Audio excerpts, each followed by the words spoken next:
The debt ceiling is a legal limit on how much the federal government can borrow to pay its bills. If the debt ceiling is not raised or suspended, the government could run out of money and default on its obligations, which could have severe consequences for the economy and the world. For months, President Biden and House Speaker Kevin McCarthy were locked in a standoff over the debt ceiling. Biden wanted a clean bill that would raise or suspend the debt limit without any conditions, while McCarthy demanded spending cuts and policy changes in exchange for his support.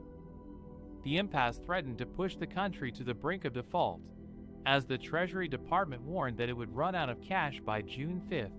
The situation was so dire that Biden addressed the nation from the Oval Office on June 2nd, urging Congress to act quickly and responsibly.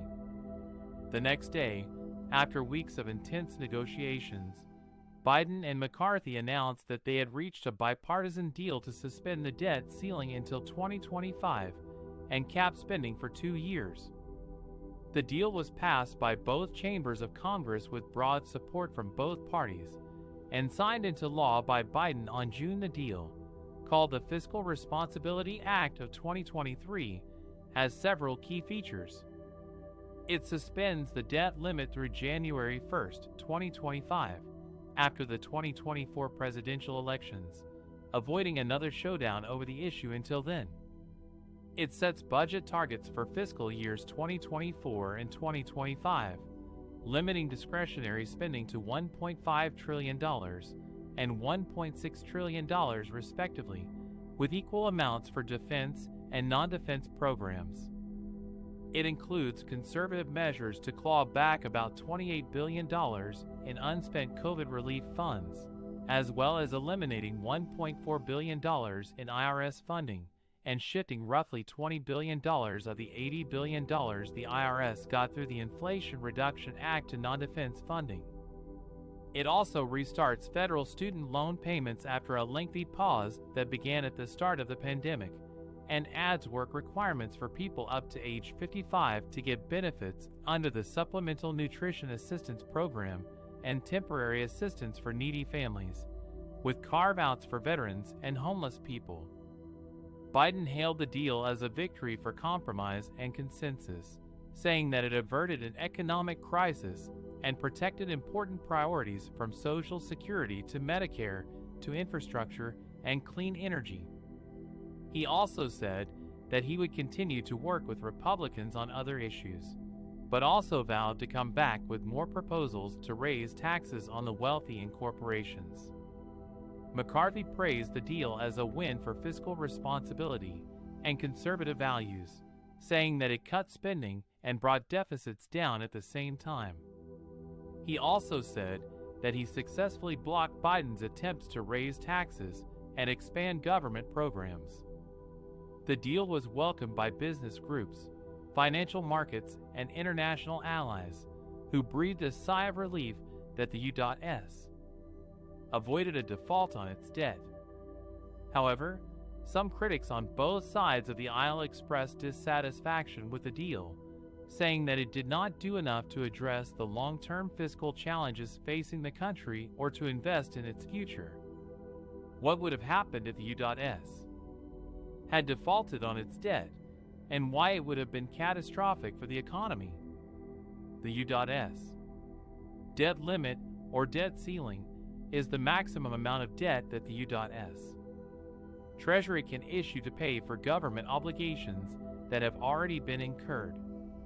The amount is set by law and has been increased over the years. The debt limit was suspended until July 31, 2021, and then reset to $28.4 trillion on August 1st.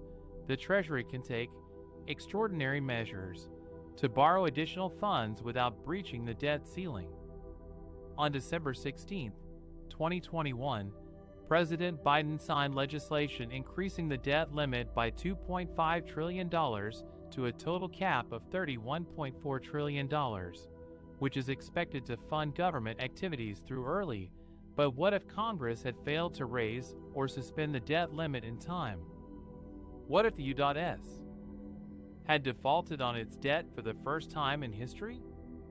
The consequences would have been devastating for the economy and the world. A default would mean that the U.S. government would not be able to pay all of its bills, including interest and principal payments on its debt, which amounts to about $30 billion per month. This would trigger a breach of contract with creditors, who could sue the U.S. for damages or demand immediate repayment of their loans. The U.S. credit rating would be downgraded, making it more expensive and difficult for the government to borrow money in the future. A default would also cause a loss of confidence in the U.S. dollar, which is the world's reserve currency and the basis of global trade and finance. Investors would dump U.S. Treasury bonds and other dollar-denominated assets, driving up interest rates and inflation. The value of the dollar would plummet, eroding the purchasing power of Americans and hurting U.S. exports. A default would also trigger a financial crisis that could spread across the globe. Banks and financial institutions that hold U.S. debt or rely on U.S. markets for funding and liquidity would face losses and disruptions. The stock market would crash, wiping out trillions of dollars of wealth and retirement savings. Businesses and consumers would face a credit crunch as lending and spending would dry up. The economy would contract sharply, leading to massive job losses and bankruptcies. A default would also undermine the U.S.'s global leadership and influence. It would damage the U.S.'s reputation as a reliable partner and a responsible steward of the international monetary system. It would weaken the U.S.'s ability to project power and advance its interests abroad. It would embolden U.S.'s adversaries and competitors, who could exploit the chaos and uncertainty caused by a default. In short, a default would have been a self-inflicted wound that would have plunged the U.S. and the world into a deep recession or depression, with lasting social and political ramifications. That is why President Biden's debt limit bill was so crucial to avoid this nightmare scenario. By suspending the debt limit until 2025, it ensured that the U.S.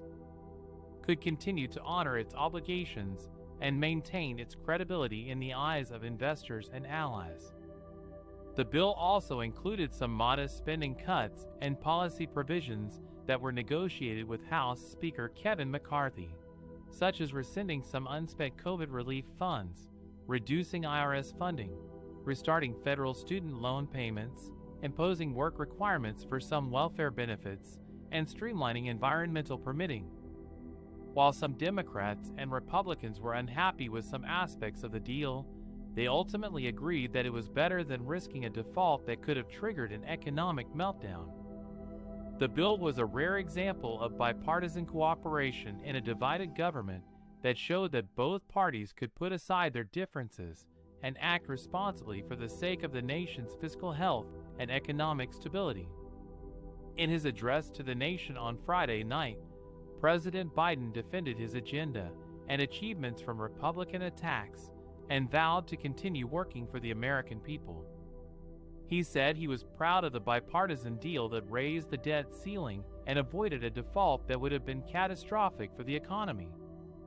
He also said he was able to protect important priorities such as Social Security, Medicare, Medicaid, veterans, and his transformational investments in infrastructure and clean energy. Biden said he was not willing to let anyone use the full faith and credit of the United States as a bargaining chip, and that he had to negotiate with House Speaker Kevin McCarthy, who demanded significant budget cuts in exchange for raising the debt limit. He said he agreed to some spending cuts and policy changes, but also resisted Republican efforts to roll back his agenda and achieve deeper cuts. He said he was cutting spending and bringing deficits down at the same time. Biden also highlighted some of the achievements of his first term, such as supporting high-tech manufacturing, creating millions of jobs, expanding health care coverage, lowering prescription drug prices, strengthening voting rights, reforming immigration, combating climate change, and restoring America's leadership in the world. He said he was delivering on his promises to the American people and making their lives better. Biden also drew contrasts with the Republicans, especially on the issue of raising taxes on the wealthy.